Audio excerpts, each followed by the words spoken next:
Hi there people, how's it going? This is Cross the Rubicon channel, talking to you from Queensland in Australia for the time being.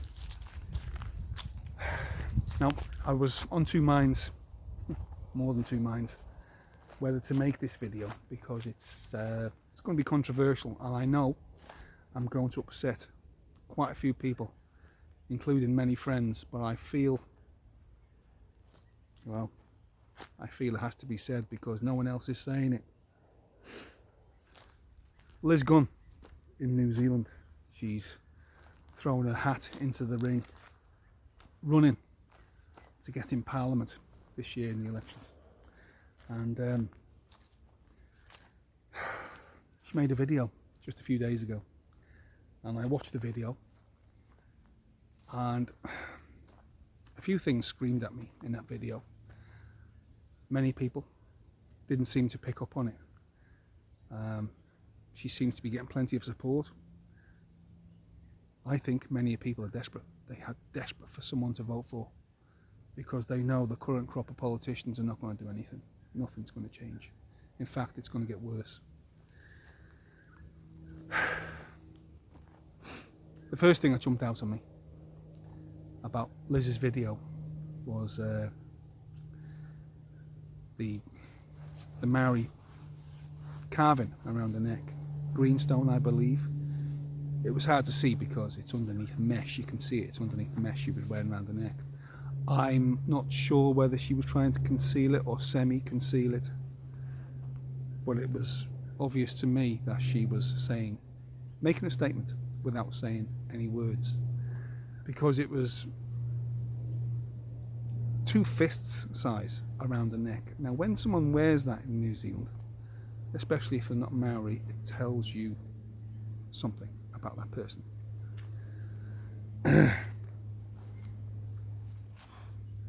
And to me, it spoke volumes. Now, the vast majority, I would say, or say a big lump of the community, maybe 60-70%, are sick to death of what's happening in New Zealand and what's really escalated these past few months, even weeks. The Maorification of nearly everything in New Zealand. The Maorification, the name changing of our cities, of our towns, street names, without a mandate. They're just doing it because they can. They've got the tails up and they've got the wind at their back. They know anybody who complains about it is going to be called racist. And yet, Liz Gunn says about 15 minutes into the video, our beautiful Maori people and how brave the Maori battalion were in the war, and how her own father admired such bravery. Now that to me was incongruous to the video. Why did she feel the need to seek out for special mention Maori? Of course there's beautiful people in Maori, there's beautiful people everywhere, but why did she have to give Maori special mention? In 2 cases, Maori people, beautiful Maori people, and how brave the Maori battalion were. Why did she feel the need to say that? Plus the greenstone carving around the neck. And what she didn't mention, what she failed to mention, was the Maorification of New Zealand. She failed to mention that. A lot of people are concerned about this. Thousands, tens of thousands. No mention of it at all. Hey Pua Pua, no mention. 3 Waters, no mention. Co-governance, which is the big one. The elephant in the room is the Maorification of everything. And yet she didn't mention any of it. Instead, she gave them special mention, and she made them special. Do you think that's going to change? She's done that already in her initial party political broadcast. She's made Maori special. And like I said, the devil's in the detail, wearing that tonga around the neck that she tried to conceal.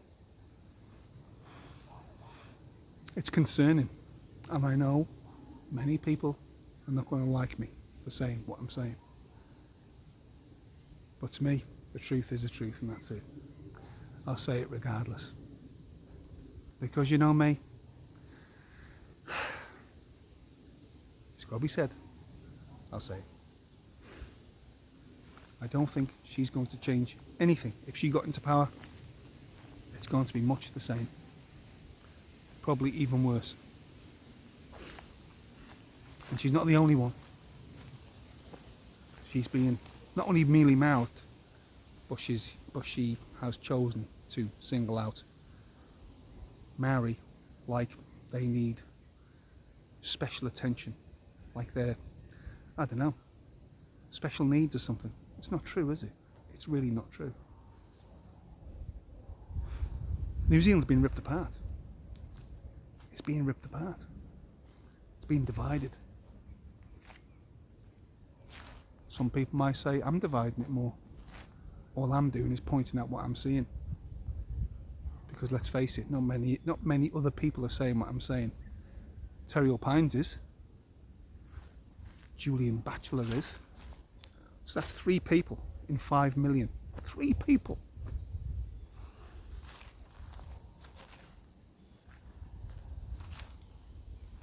If you think that I'm out of order saying what I'm saying, then, well, you're free to think that. But take a look at her video and have a look at the devil in the detail. And take a look at what she doesn't say instead of what she actually says. Because I don't believe it. It doesn't wash with me at all. In fact, it's disingenuous, and I think it's mealy-mouthed, like all of them, all politicians, and even the ones that have just thrown their hat in the ring, including Liz Gunn. Myself, I prefer someone who's going to be unequivocal, and just say it as it is, so people know exactly what you're thinking, what you're feeling, what you're going to do, what you believe in. Instead of saying things in a certain way where you've got to cop out and say later when someone asks you about it that, well, that's not exactly what I said. I said this, you know. I hope you understand where I'm coming from, people, because, listen, I'm across the Rubicon and I say it as it is, rightly or wrongly. Sometimes I get it wrong. I'm a human being.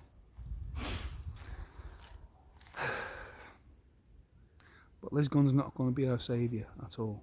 I think she will capitulate. She will acquiesce, and she will be intimidated into doing things against the people who voted her in to change.